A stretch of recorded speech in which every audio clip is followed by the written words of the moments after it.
सुबह की रोशनी फूटने से पहले ही कपिल मेज से निकल गया था। पिछले 3 दिनों से वो काम की तलाश में पागलों की तरह भटक रहा है। सरकारी नौकरी जाने के बाद उसके बायोडाटा पर सस्पेंडेड और करप्शन चार्ज, भ्रष्टाचार का आरोप शब्द जैसे अदृश्य स्याही से लिख दिए गए हैं।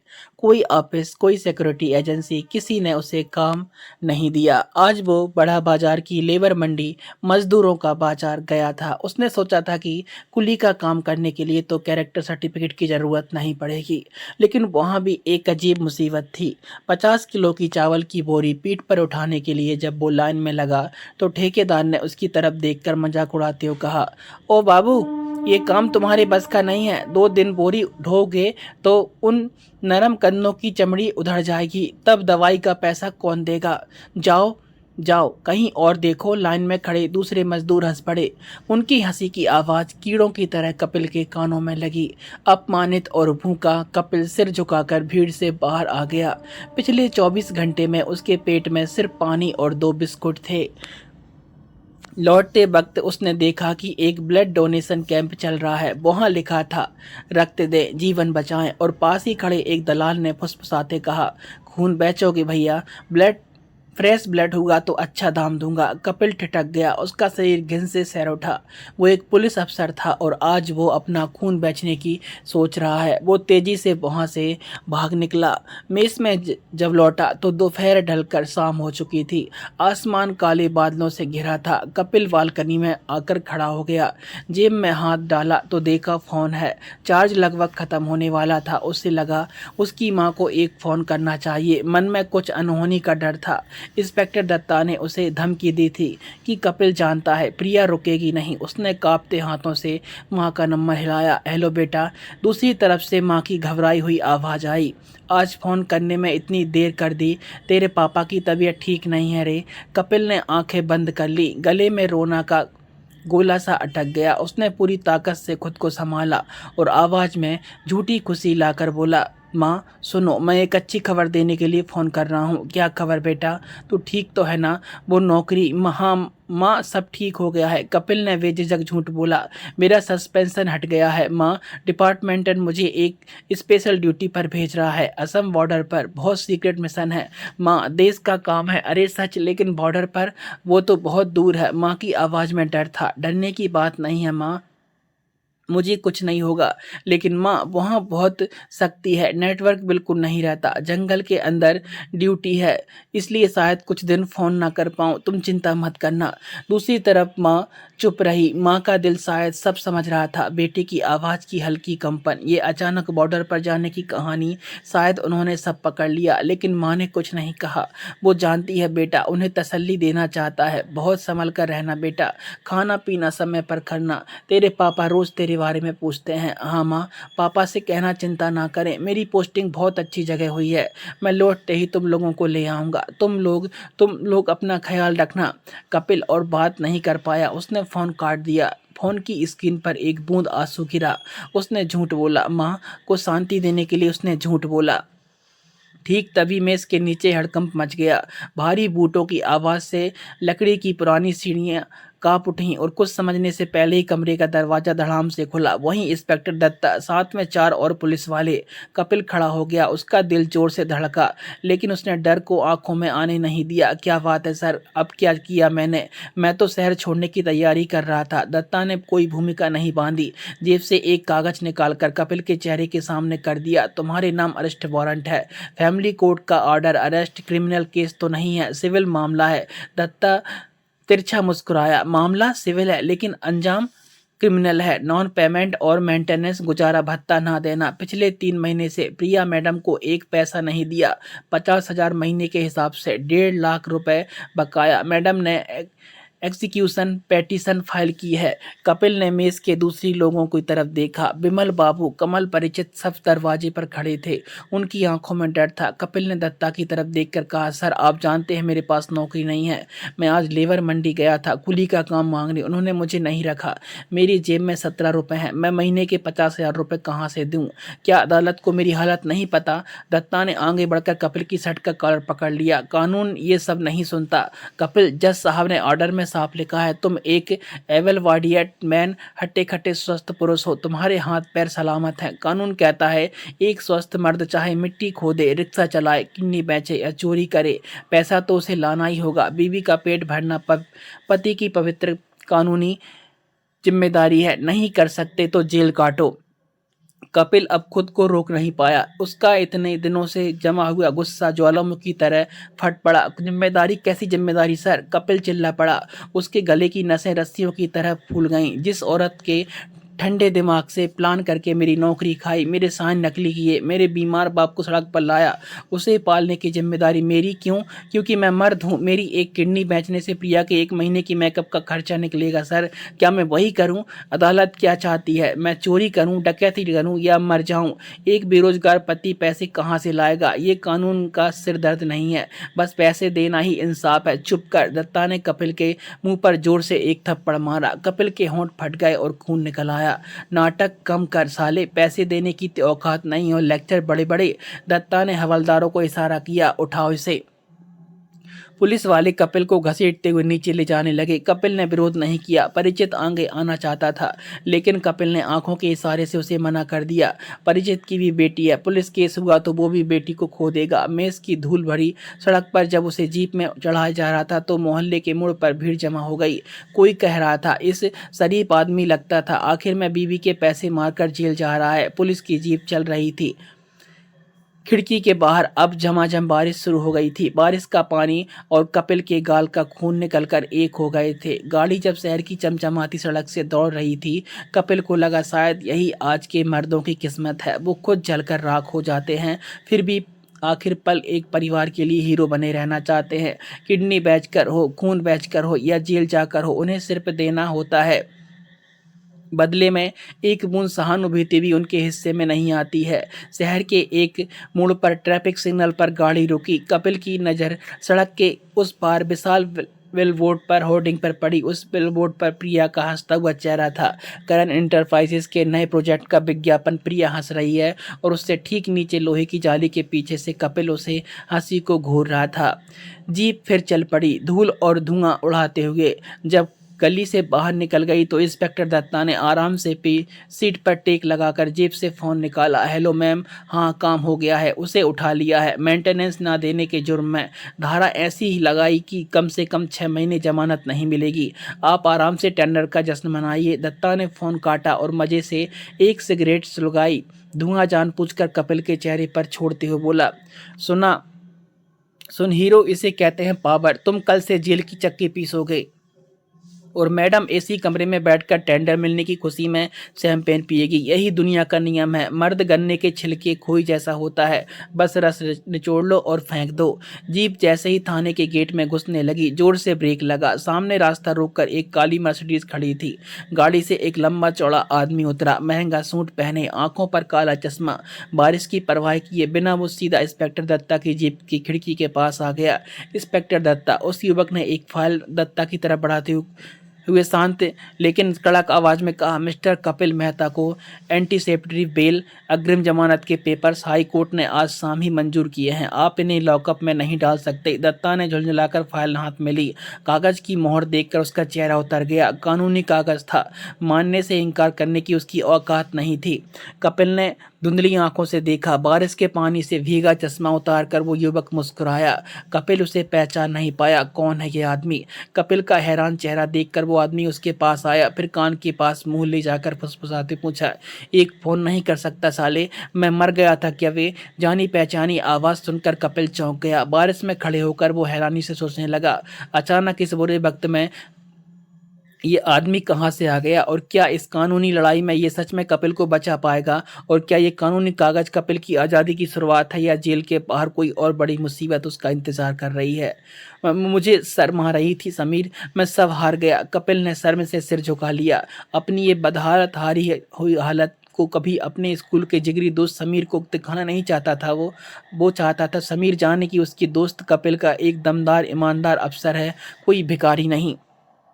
लेकिन समीर ने उसे सोचने का वक्त नहीं दिया। वो अचानक आगे आया और कपिल को कसकर गले लगा लिया। कोई फॉर्मल हैंडशेक नहीं, कोई हल्का स्पर्श नहीं, बिल्कुल हड्डियों को बीच देने वाली झप्पी। कपिल का भीगा कीचड़ से सना शरीर समीर के महंगे इंपॉर्टेंट सूट से चिपक गया, लेकिन समीर को उसकी रत्ती भर भी परवाह नहीं थी। वो कपिल के कान के पास मुंह ले जाकर फुसफुसाया, लेकिन दांत पीसते हुए बोला, साले एक फोन नहीं कर सकता था? मैं क्या मर गया था? सोचा था तेरा ये अमीर दोस्त तुझे पहचानेगा नहीं। समीर ने उसे छोड़ा और कपिल के दोनों कंधे पकड़कर झकझोर दिया। तू हारा नहीं है, तुझे साजिश करके हराया गया है, और शर्म शर्म तुझे क्यों आएगी? शर्म आनी चाहिए उस समाज को, इस कानून को और उस इंस्पेक्टर दत्ता को। समीर घूमा और दत्ता की तरफ देखा। उसकी आंखों में अब आग थी। दत्ता बाबू। समीर की आवाज बदल गई, उसमें अब अदालत की गंभीरता थी। मेरे क्लाइंट के चेहरे पर खून के धब्बे देख रहा हूं। अगर ये कस्टडी में टॉर्चर हुआ है तो कल सुबह तक आपकी वर्दी म्यूजियम में जमा करनी पड़ेगी। मैं मेडिकल बोर्ड बैठाऊंगा। याद रखिएगा, समीर रॉय जब केस लड़ता है तो सामने वाले को जमानत नहीं मिलती, माफी भी नहीं मिलती। दत्ता हकलाने लगा। नहीं नहीं सर, वो तो गिर गया था, धक्का मुक्की, वो कोर्ट में साबित कीजिएगा। समीर ने कपिल का हाथ पकड़ा। चल कपिल, ये कचरा साफ करने का वक्त अभी नहीं है। कपिल को गाड़ी में बैठाकर समीर ड्राइविंग सीट पर बैठा। ऑडी स्टार्ट हुई। इंस्पेक्टर दत्ता बारिश में खड़ा रहा, जैसे अभी अभी आए किसी तूफान में उसका सारा घमंड उड़ गया हो।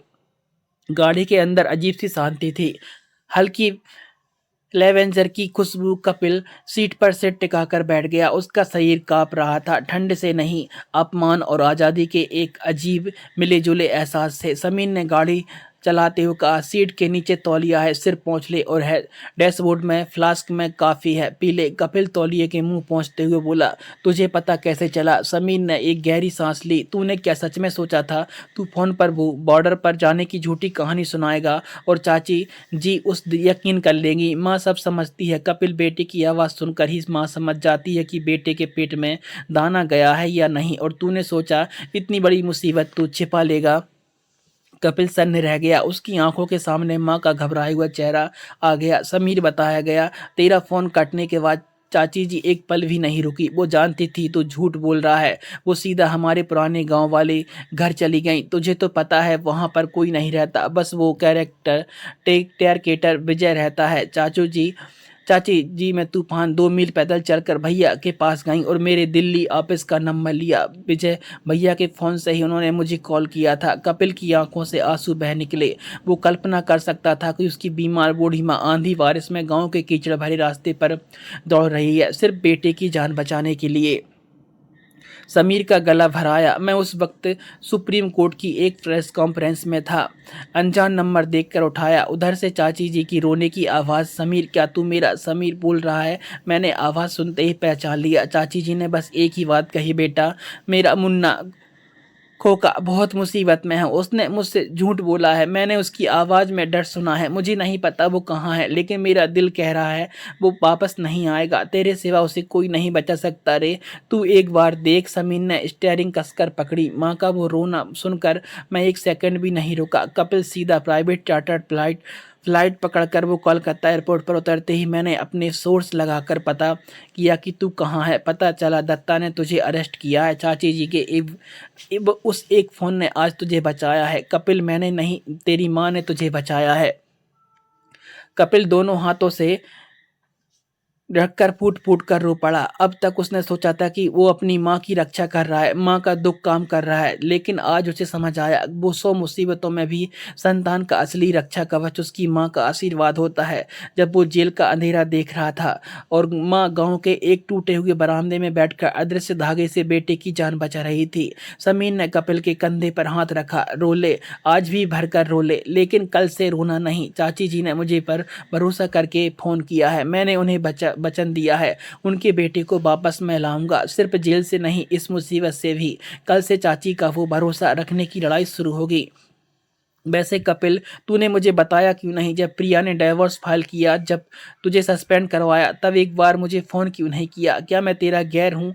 मैंने सोचा था सुलझा लूँगा गृहस्थी। कपिल का गला भराया। मैं नहीं चाहता था कि कीचड़ उछले, मेरे माँ बाप की बेइज्जती हो, इसलिए चुप था। चुप रहकर क्या फ़ायदा हुआ? समीर ने स्टीयरिंग पर हाथ मारा। तेरे पापा आज बेघर है। तू जेल के दरवाजे पर जिस लड़की ने तुझे झूठे केस में फंसाया तेरे जाली साइन किए वो गृहस्थी बसाने लायक है। सुन कपिल, तू आज एक शरीफ था, कानूनी मानकर नियम मानकर चला, इसलिए तू हारा है। क्योंकि प्रिया और करण नियम मानकर नहीं खेलते, उनके साथ खेलना है तो उनकी ही भाषा में बात करनी पड़ेगी।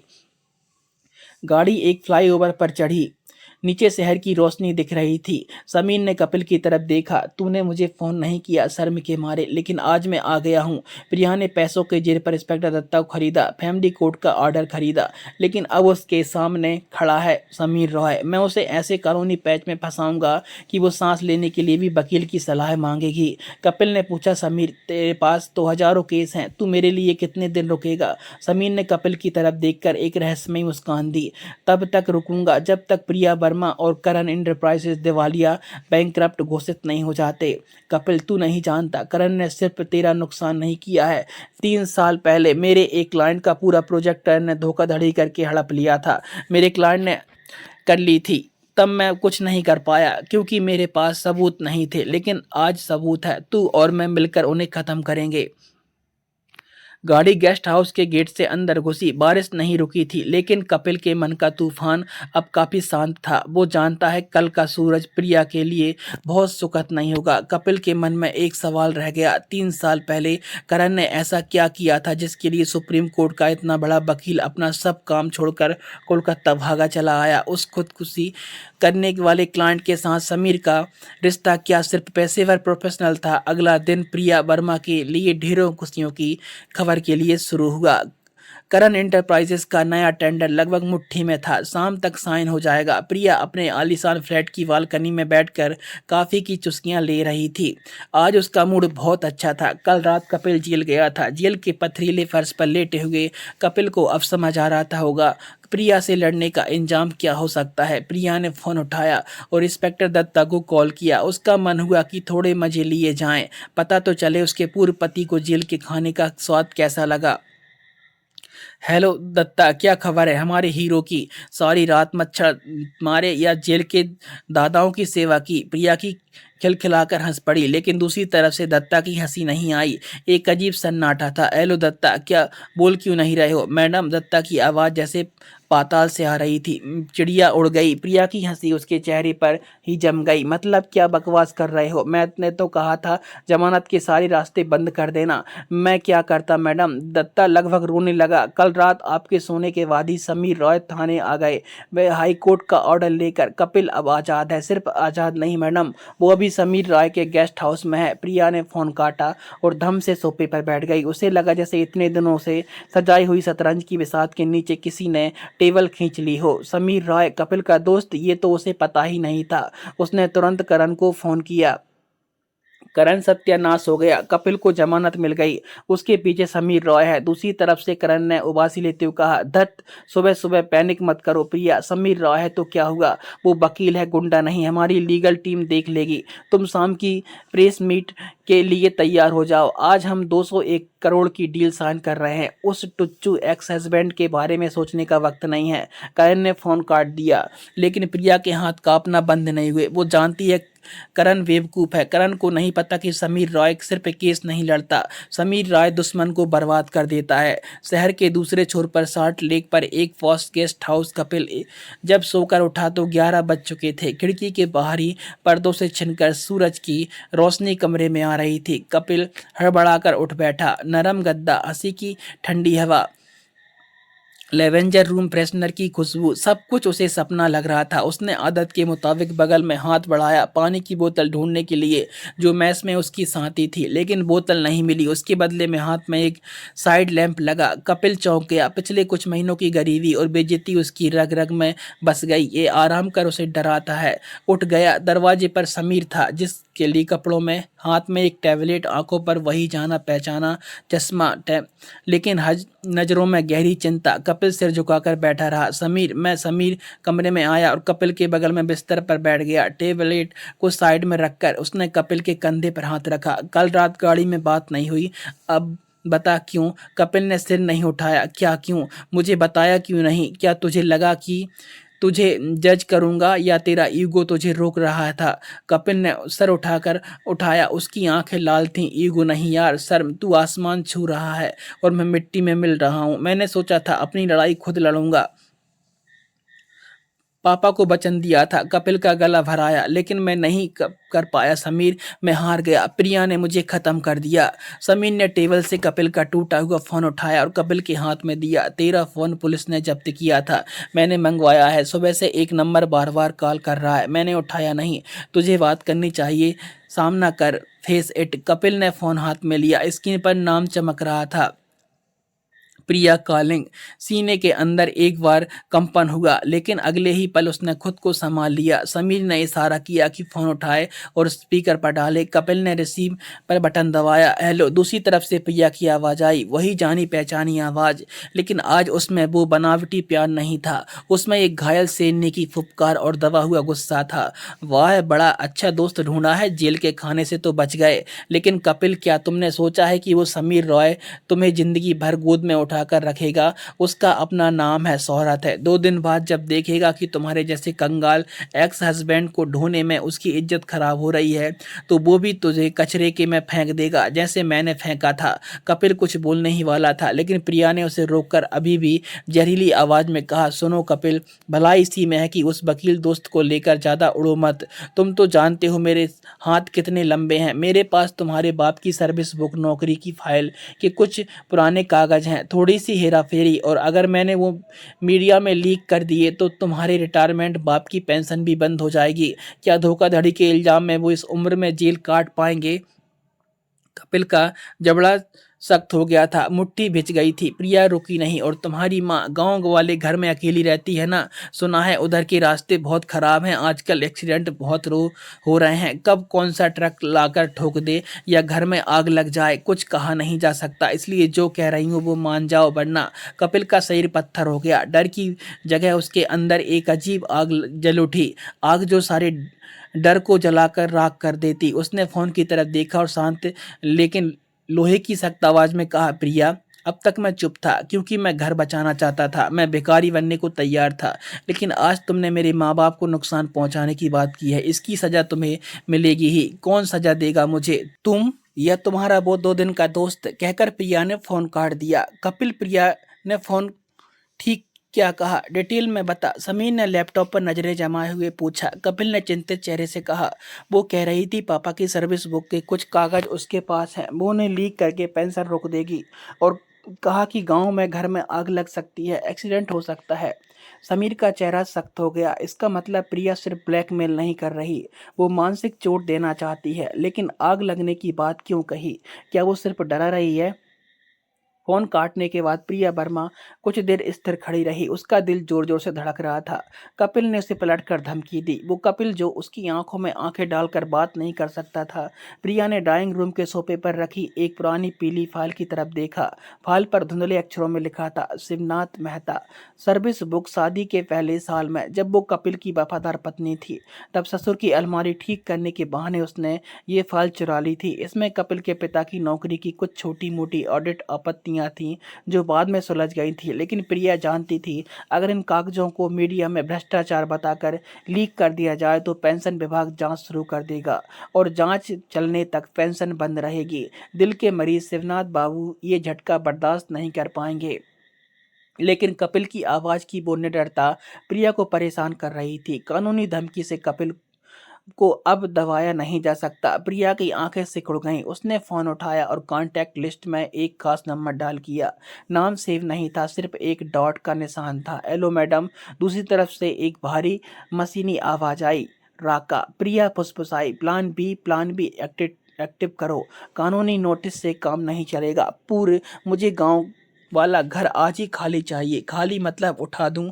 नहीं। प्रिया बालकनी में जाकर खड़ी हो गई। उन नीचे व्यस्त शहर को देखकर वो क्रूरता से हंसी। काम ऐसे करना कि गैस सिलेंडर ब्लास्ट लगे, एक्सीडेंट वो बूढ़े बुढ़िया फिर कभी कपिल के लिए गवाही ना दे सकें। और हाँ, घर की अलमारी सही सलामत चाहिए, वहीं मैं पेंशन के नकली कागज प्लांट करूंगी, काम हो जाएगा मैडम। गांव का रास्ता खराब है, फायर ब्रिगेड पहुंचने में टाइम लगेगा, मैं अभी निकल रहा हूं।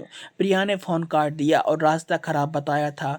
कपिल, अब देख तेरी माँ का रास्ता मैं कितना खराब करती हूँ। क्या कपिल मौत के मुंह से अपने माँ बाप को वापस ला पाएगा, या प्रिया का भेजा होगा वो साइलेंट किलर कामयाब हो पाएगा? सॉल्ट लेक के गेस्ट हाउस के कॉन्फ्रेंस रूम में एक अजीब भारी सन्नाटा था। बाहर आसमान वाले बादलों से घिरा था, बीच बीच में बिजली चमकने से कमरे के अंदर नीली रोशनी भर जाती थी। कपिल खिड़की की तरफ देख रहा था। उसे लग रहा था कि यह तूफान सिर्फ बाहर नहीं बल्कि उसकी जिंदगी के अंदर भी चल रहा है। मेज पर हजारों कागज बिखरे पड़े थे, प्रिया के भ्रष्टाचार के सबूत, लेकिन कपिल का मन वहां नहीं था। प्रिया की आखिरी कॉल, रास्ता खराब, उसके दिमाग में हथौड़े की तरह बज रही थी। समीर ने लैपटॉप से सिर उठाया और चश्मा उतारा। वो कुछ बोलने ही वाला था कि तभी उसका पर्सनल सिक्योरिटी फोन बज उठा। लगातार तेज आवाज में स्क्रीन पर नाम था, वॉस्ता प्राइवेट डिटेक्टिव। समीर ने फोन उठाया। बोलो वॉस्ता। दूसरी तरफ से वॉस्ता की आवाज आई, लेकिन उस आवाज में पेशेवर शांति नहीं बल्कि एक रोंगटे खड़े कर देने वाली घबराहट थी। सर, इमरजेंसी रेड अलर्ट, मैंने प्रिया की एंटीक्रिप्टेड कॉल रिकॉर्ड क्रैक कर ली है। मामला सिर्फ ब्लैकमेल का नहीं है सर, प्रिया ने राका नाम के एक कुख्यात कॉन्ट्रैक्ट किलर के साथ डील फाइनल की है। समीर की भौहें तन गईं। राका मतलब वो हाईवे किलर? लेकिन क्यों? टारगेट कपिल सर नहीं है, टारगेट मिदनापुर है। गांव के फोन की लोकेशन दिखा रही है कि वो कोलाघाट हाईवे पर पार कर रहा है। वो तेज रफ्तार से कपिल सर के गांव की तरफ जा रहा है। प्रिया का इंस्ट्रक्शन साफ है, accident, mental death, gas leak या इलेक्ट्रिक शॉर्ट सर्किट, कुछ ऐसा करके शिवनाथ मेहता और सविता देवी को रास्ते से हटाने की योजना है। समय बहुत कम है सर। समीर के हाथ से महंगा मोड ब्लैक पेन छूट गया, उसका चेहरा सफेद पड़ गया था। वो चिल्लाया, कपिल अभी घर फोन कर। अभी कपिल चौंक कर पलटा। उसने समीर की आंखों में ऐसा डर पहले कभी नहीं देखा था। क्यों, क्या हुआ? समीर दौड़कर आया और कपिल के कंधे पकड़ लिए। प्रिया सिर्फ डरा नहीं रही है, उसने सुपारी दी है। राका नाम का एक किलर तेरे गांव की तरफ जा रहा है। गैस लीक या आग, कुछ ऐसा नाटक करके उसने तेरे माँ बाप को मारने का प्लान बनाया है। जल्दी चेतावनी दे। कपिल एक पल के लिए सन्न रह गया, उसके पैरों तले जमीन खिसक गई। प्रिया इतनी गिर सकती है? उसने कांपते हाथों से जेब से फोन निकाला। हाथ इतना कांप रहा था कि पैटर्न लॉक खोलने में 3 बार गलती हुई। आखिरकार उसने माँ का नंबर डायल किया। फोन स्पीकर पर था, रिंग जा रही थी, रिंग जा रही है। उठाओ माँ, प्लीज उठाओ। कपिल हड़बड़ाने लगा, उसकी आंखों के सामने माँ का चेहरा आ गया। गाँव के घर में शाम को तुलसी के पौधे के पास दिया जलाती हुई माँ को पता ही नहीं कि अंधेरे की आड़ में मौत आगे बढ़ रही है। कोई फोन नहीं उठा रहा था। उधर से सिर्फ एक जैसी रिंग होने की आवाज आ रही थी। कमल ने लैपटॉप खोल दिया, उसकी उंगलियां आंधी की तरह चल रही थी। कपिल दादा, गांव के किसी पड़ोसी का नंबर है, मैं लोकल थाने के आईसी का नंबर ढूंढ रहा हूं लेकिन कांटेक्ट नहीं हो रहा। समीर बोला, लोकल थाना मैनेज करने में वक्त लगेगा, पुलिस के पहुंचने से पहले ही राका का काम तमाम कर देगा। कपिल, पापा को ट्राई कर, लैंडलाइन कर। कपिल ने फिर डायल किया। अब पापा के मोबाइल पर घंटी बजती जा रही थी। कपिल को लग रहा था हर रिंग की आवाज उसकी धड़कन रोक रही है। बाहर बारिश तेज हो रही है, शायद गांव में भी तूफान हो, इसलिए पापा रिंग नहीं सुन पा रहे थे। फिर सब खत्म हो गया। अचानक कपिल ने फिर डायल किया। अब पापा के मोबाइल में घंटी बजती जा रही थी। कपिल को लग रहा था कि हर घंटी की आवाज उसकी धड़कन रोक रही है। बाहर बारिश तेज हो रही है, शायद गांव में भी तूफान हो, इसलिए पापा रिंग नहीं सुन पा रहे। या फिर सब कुछ खत्म हो गया। अचानक लाइन कनेक्ट हुई। हेलो, पापा की कमजोर खांसी से भरी आवाज। पापा, कपिल चीख पड़ा, उसके गले की नसें फटने को तैयार थीं। आप लोग कहाँ हैं? घर में?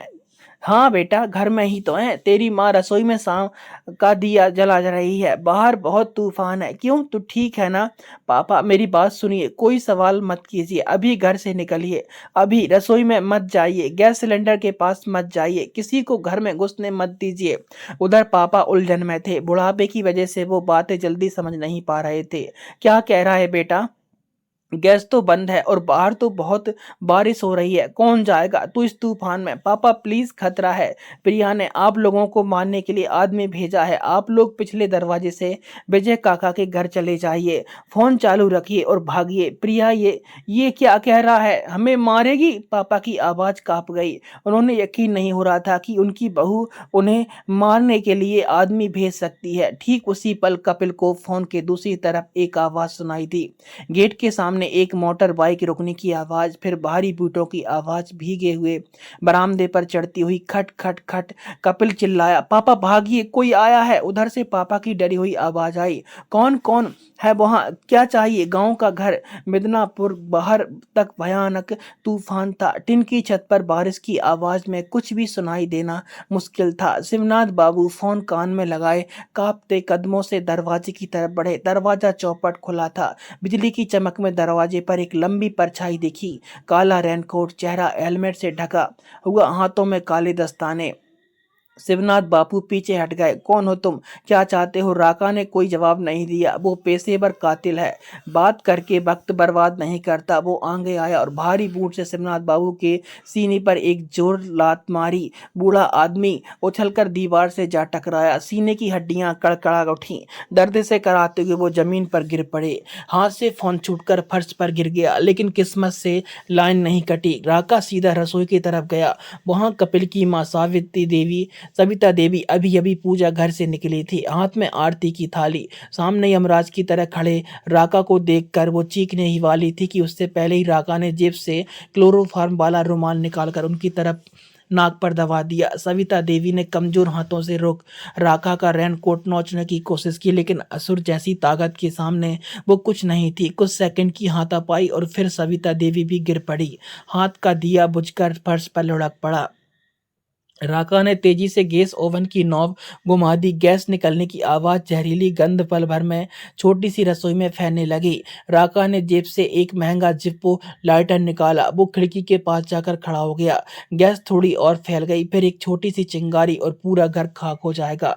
प्रिया का निर्देश एक्सीडेंट, लेकिन राका को नहीं पता था। बैठक के फर्श पर पड़े फोन की दूसरी तरफ कपिल सब सुन रहा था। पापा की चीख, माँ की हाथापाई की आवाज और गैस की सहसाहस। कपिल ने गैस हाउस में बैठे ही दूसरे फोन से गांव के केयरटेकर विजय का फोन कर दिया था। विजय काका, अभी दीवार फांद कर घुसिए, पापा को मार डाला, गैस लीक करवा रहा है, जल्दी। राका जैसे ही लाइटर जलाने वाला था, ठीक उस तभी मुख्य दरवाजे पर जोर से लात मारने की आवाज आई। शिवनाथ दादा, ओ शिवनाथ दादा, दरवाजा खोलिए। विजय काका की आवाज, साथ में 10-12 और गांव वालों का शोर। आवाज, गांव, दरवाजा तोड़ो तोड़ो, कह रहा हूँ।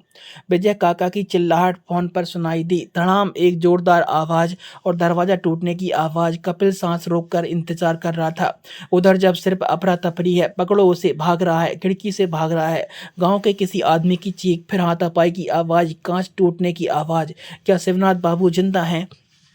क्या माँ ठीक है? कपिल कुछ समझ नहीं पा रहा था। अचानक तूफान के शोर को चीरते हुए एक गोली चलने की आवाज आई। धाएं। किसकी बंदूक? राका की या गांव के किसी आदमी की? फोन की दूसरी तरफ से पापा की चीख आई, नहीं मत मारो। फिर लाइन कट गई। कपिल हेलो हेलो करके चिल्लाता रहा, लेकिन कोई जवाब नहीं आया। समीर ने कपिल की तरफ देखा, उसकी आंखों में भी अब डर की परछाई थी।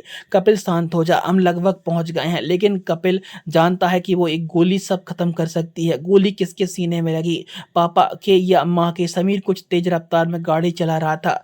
स्पीडोमीटर की सुई 120 को छू रही थी। वाइपर पागलों की तरह चल रहे थे। पिछली सीट पर कपिल पत्थर की तरह बैठा था। उसके कान में अब भी पापा का फोन लगा हुआ था, जबकि लाइन बहुत देर पहले कट चुकी थी। अचानक कपिल के हाथ में फोन से फिर बज उठा, विजय काका। दूसरी तरफ से विजय काका की आवाज आई। वो हाँप रहे थे, जैसे बहुत दूर से दौड़कर आए हो। बेटा, बेटा सुन रहा है? बोलिए काका, वो कैसे हैं? बच गए रे, भगवान ने बचा लिया। विजय काका की आवाज रोने की वजह से भर्राई गई। हमने सही समय पर दरवाजा तोड़ दिया था, उस हरामजादे ने लाइटर फेंक दिया था, लेकिन किस्मत से तेरी माँ की साड़ी भीगी हुई थी, आग नहीं लगी। हमने विमल और हरी ने मिलकर तेरे माँ बाप को गोद में उठाकर बाहर निकाला, गैस सिलेंडर बंद कर दिया। कपिल सीट पर ढह गया। उसके सीने में एक लंबी सांस निकली, आंखों में आंसू बह निकले। पापा पापा ठीक है। शिवनाथ दादा के सीने में चोट लगी है, उस शैतान ने लात मारी थी, लेकिन होश में है। डॉक्टर को खबर कर दी है। चिंता मत कर बेटा, मैं गांव के लड़के आज पूरी रात पहरा देंगे। यमराज भी आज इस घर के आसपास नहीं भटक सकेगा। तू तू बस उस डायन को मत छोड़ना। कपिल ने आंखें पोंछी। उसके आंसुओं का पानी अब सूख चुका था, वहां अब सिर्फ ज्वालामुखी का लावा था। उसने शांत आवाज में कहा, नहीं छोड़ूंगा काका, कसम से। आप लोग संभल कर रहिएगा। फोन काटकर कपिल ने खिड़की के बाहर देखा। अंधेरा आसमान बिजली की चमक से फट रहा था। समीर ने कहा, थैंक गॉड। कपिल, अब हम क्या करेंगे? थाने में चलेंगे, एफआईआर नहीं। कपिल ने रोका। उसकी आवाज में कुछ ऐसा था जिसने समीर को चौंका दिया। इस कपिल को वो नहीं जानता था। ये वो डरपोक मिडिल क्लास शरीफ कपिल नहीं था। ये एक घायल माँ बाप का बेटा था। थाने जाकर क्या होगा समीर? दत्तादारी नहीं लेगा, सबूत मांगेगा। तब तक प्रिया प्रेस कॉन्फ्रेंस खत्म करके दुबई भाग जाएगी। उसने मेरे माँ बाप को मारना चाहा। कानून के रास्ते इंसाफ मिलने में 10 साल लगेंगे। मुझे आज ही इंसाफ चाहिए। क्या करना चाहता है तू? गाड़ी मोड़ने की जरूरत नहीं है, सीधा ग्राउंड होटल चल। प्रिया अपनी प्रेस कॉन्फ्रेंस में मेरे पिता के नाम पर झूठ फैलाने जा रही है। मैं उसके मंच पर ही उसे नंगा करूंगा। उसने मेरे परिवार को आग से डराया है, उसे मैं दिखाऊंगा असली आग किसे कहते हैं। समीर हंसा, एक उकार सुकून भरी हंसी। That's my boy. ये हुई ना मेरे शेर वाली बात। सीट बेल्ट बांध। प्रिया का पेंट हाउस। प्रिया वर्मा को जब पता चला कि उसका प्लान भी फेल हो गया है, राका भाग गया है और शिवनाथ बाबू जिंदा है, तो वो डर कर पीछे नहीं हटी, बल्कि वो और भी खूंखार हो गई, जैसे कोना पकड़ा हुआ सांप डसता है। प्रिया भी वैसे ही बेताब उठी। वो बड़बड़ाई, तुमने मेरा प्लान भी खराब कर दिया कपिल। तुमने अपने माँ बाप की जान बचा ली, लेकिन मैं देखूंगी तुम इनकी इज्जत कैसे बचाते हो। समाज में जान से ज्यादा मान की कीमत होती है। वो तेजी से अपने स्टडी रूम में गई। दरवाजे के गुप्त खाने से निकाली वो पुरानी फटी हुई पुरानी file. Shivnath Sharma service book, फीलो पढ़ चुके कागज जैसे प्रिया की मुट्ठी में एक एक टाइम बम की तरफ फटे।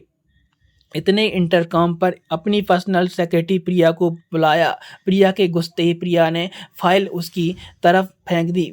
फाइल प्रिया के पैरों के पास जोर से गिरी। प्रिया, अभी इस फाइल की 50 कापियां करो। प्रेस कॉन्फ्रेंस में जाने से पहले हर पत्रकार की प्रेस किट की अंदर ये होनी चाहिए। मैं चाहती हूँ कि हेडलाइन कल के सारे अखबारों को हिला दे। प्रिया ने जमीन से फाइल उठाई और हिचकिचाते हुए कहा, मैम लेकिन ये तो आपके ससुर जी के बहुत पुराने सरकारी कागज हैं। क्या ये आज के एजेंट से जुड़ा है? और इन्हें लीक करने से तो उनकी पेंशन में दिक्कत हो सकती है। वो बीमार इंसान है। चुप रहो। प्रिया इतनी जोर से चिल्लाई कि प्रिया शहर उठी। और जो तुम बोल रही हो वो करो। क्या कपिल ने मुझे जान से मारने की कोशिश नहीं की? क्या उसने मुझ पर हाथ नहीं उठाया? आज मैं उसके बाप को सामाजिक रूप से मार डालूंगी। ऐसी हेडलाइन बनेगी कि कल सुबह शिवनाथ मेहता शर्म से मुंह नहीं दिखा पाएंगे। हेडलाइन होगी, भ्रष्ट ससुर की काली करतूतें छिपाने के लिए बागी बहू पर अत्याचार करता था पति। जाओ प्रिया। और कुछ बोलने की हिम्मत नहीं कर पाई। फाइल लेकर तेजी से निकल गई। प्रिया ड्रेसिंग टेबल के सामने आकर खड़ी हो गई। आईने में अपनी परछाई को देखा। मैरून बनारसी साड़ी, गले में हीरों का हार और होठों पर गाढ़ा लाल लिपस्टिक। वो आज किसी रानी जैसी लग रही थी, लेकिन उस रानी की आंखों की गहराई में एक शैतान की परछाई छिपी हुई थी। उसने मन ही मन कहा, कपिल तुमने अपने माँ बाप को आग से तो बचा लिया, लेकिन समाज की इस आग से कैसे बचाओगे? इज्जत जाने पर इंसान जीते जी मर जाता है। Grand hotel. रात 9 बजे समीर की गाड़ी जब ग्रांड होटल के पोर्टिको में जाकर रुकी तो प्रेस कॉन्फ्रेंस शुरू हो चुकी थी। होटल के बाहर एक विशाल जॉइंट एलईडी स्क्रीन लगाई गई थी, जहां अंदर का नजारा लाइव दिखाया जा रहा था। बारिश की रात में भी कुछ उत्सुक लोग छाता लेकर वो दृश्य देख रहे थे। स्क्रीन पर प्रिया का बड़ा सा चेहरा था।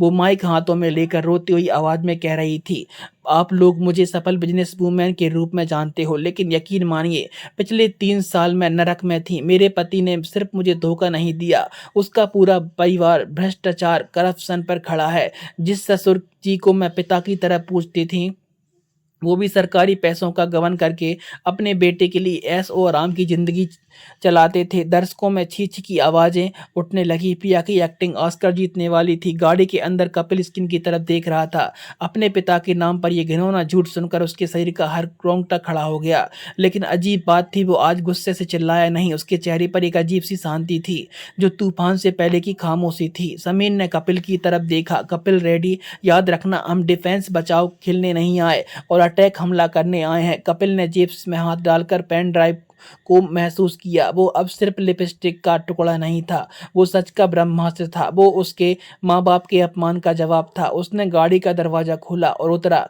बारिश की बौछार उसके चेहरे पर लगी। उसने एक बार जायंट स्क्रीन की तरफ देखा, जहां प्रिया घड़ियाली आंसू बहा रही थी। फिर समीर की तरफ मुड़कर बोला, चलो समीर, प्रिया का ये आखिरी नाटक देख आते हैं। पर्दा गिरने का वक्त हो गया है। सिक्योरिटी गार्ड उन्हें रोकने के लिए आ गया है। सर, इनविटेशन कार्ड के बिना अंदर नहीं जा सकते। समीर ने जेब से कुछ नहीं निकाला, बस गार्ड की आंखों में देखकर कहा, हम इनविटेशन लेकर नहीं आए, हम इन्वेस्टिगेशन जांच लेकर आए हैं। रास्ता छोड़ो। समीर की आवाज़ और कपिल के चलने के अंदाज में आज इतना घमंड था कि गार्ड को पीछे हटना पड़ा। वे होटल की लॉबी पार करके बालरूम की तरफ बढ़े। बालरूम के बंद दरवाजे के उस पार में प्रिया के माई की आवाज़ आ रही थी। झूठ का पहाड़ अंदर जमा हो रहा था। क्या वे प्रिया के इस जहरीले भाषण के रूप में से पहले से सच को सामने ला पाएंगे, या मीडिया तब तक शिवनाथ बाबू को चोर बनाकर कपिल के परिवार को कलंकित कर देगी? देखते हैं अगली कहानी में। तब तक आप कहानी और हमारे वीडियो को लाइक करके सब्सक्राइब जरूर कर लीजिएगा, क्योंकि अगला पार्ट आपको तुरंत मिल सके। धन्यवाद।